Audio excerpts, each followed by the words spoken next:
ओम गंग गणपतये नमः। जय श्री गणेश दोस्तों अभी एक वीडियो बहुत वायरल हो रहा है जिसमें विकास दिव्य कीर्ति सर, हमारे आइडियोलॉजिकल विकास दिव्य कीर्ति सर, जिनको मैं भी बहुत मानता था, उन्होंने माता सीता के बारे में एक कथन कहा है। उन्होंने उसके साक्ष्य भी प्रस्तुत करे हैं लल्लन टॉप चैनल पर।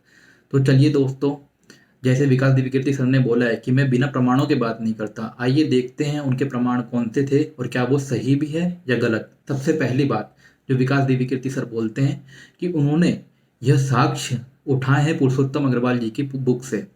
तो सबसे पहली बात जो विकास सर बोलते हैं कि पुरुषोत्तम अग्रवाल जी जेएनयू के प्रोफेसर हैं और यूपीएससी के सदस्य हैं, तो जो वो कहेंगे वह हम मान लेंगे।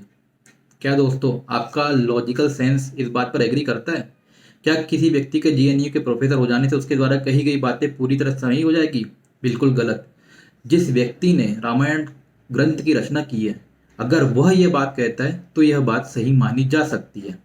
तो क्या यह बात वाल्मीकि जी ने अपने रामायण ग्रंथ में कही है? चलिए देखते हैं। विकास सर बोलते हैं 6/115 19वें से 21वें श्लोक पर यह बात कही गई है। तो चलिए आइए देखते हैं कि क्या यह बात सही में कही गई है। रामायण को मैंने ओपन करा है और यह भाग 6 है, जिसमें 115वें भाग में हम लोग जाते हैं। 6/115 यह भाग 115 सीता के चरित्र पर संदेह करके श्री राम का उन्हें ग्रहण करने से इनकार करना और अन्यत्र जाने के लिए कहना। चलिए देखते हैं कि क्या इस भाग में श्री राम ने कुत्ते वाली बात कही है।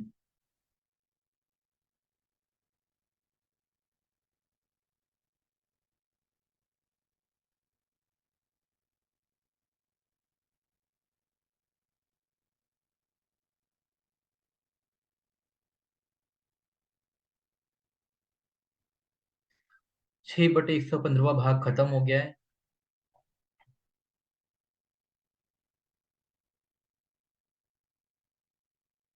जैसा कि हमने देखा 6/115वें भाग में कहीं पर भी कुत्ते वाली बात का उल्लेख नहीं है, तो यह बात पूरी तरह से गलत साबित होती है। फिर भी सो कॉल्ड बुद्धिजीवी वर्ग यह प्रश्न उठा सकता है कि 115वें भाग में श्री राम द्वारा कई कटु वचन सीता माता को कहे गए, जिसके फलस्वरूप 170वें भाग में सीता माता अग्नि परीक्षा के लिए आगे बढ़ती है। तो इस बात का उल्लेख श्री राम ने स्वयं 118वें भाग में कहा है। चलिए देखते हैं।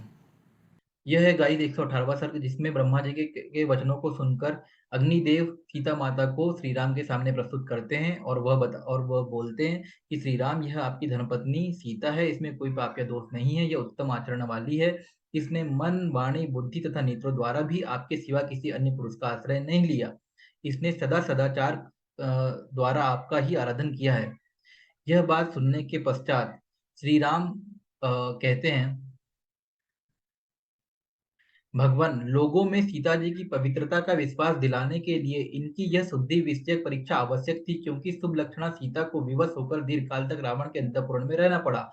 यदि मैं जनक नंदिनी शुद्धि के विषय में परीक्षा न करता तो लोग यही कहते कि दशरथ पुत्र राम बड़ा ही मूर्ख तथा कामी है। यह बात मैं भी जानता हूँ कि मिथिलेश नंदिनी जनक कुमारी सीता का हृदय सदा मुझ में ही लगा रहता है, मुझसे कभी अलग नहीं होता। यह सदा मेरा ही मन रखती है, मेरी इच्छा के अनुसार चलती है। मुझे यह भी विश्वास है, जैसे महासागर अपनी तट भूमिका को नहीं लांघ सकता, उसी प्रकार रावण अपने तेज से सुरक्षित इस विशाल लोचना सीता पर अत्याचार नहीं कर सकता। तथापि तीनों लोकों के प्राणियों के मन में विश्वास दिलाने के लिए एकमात्र सत्य का सहारा लेकर मैंने अग्नि में प्रवेश करती हुई सीता को रोकने की चेष्टा नहीं की। जैसा कि हम लोगों ने देखा कि महर्षि वाल्मीकि द्वारा रचित रामायण में कहीं भी कुत्ते वाली बात उल्लेखित नहीं है, अतः यह कथन पूरी तरह से गलत साबित हो जाता है। अब बात करते हैं कि क्या महाभारत में यह बात है। सबसे पहले जानते हैं कि महाभारत की रचना कैसे हुई थी।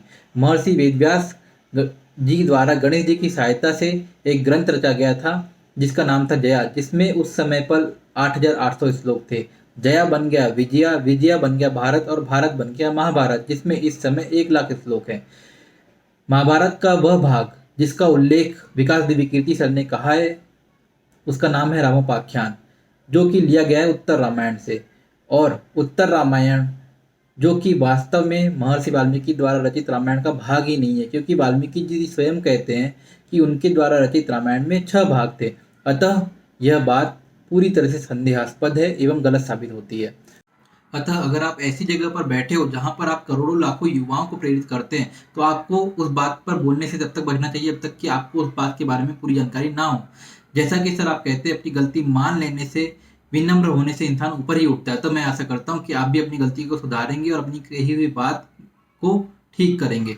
इसी के साथ मैं आप सभी से विदा लेता हूँ। जय श्री राम।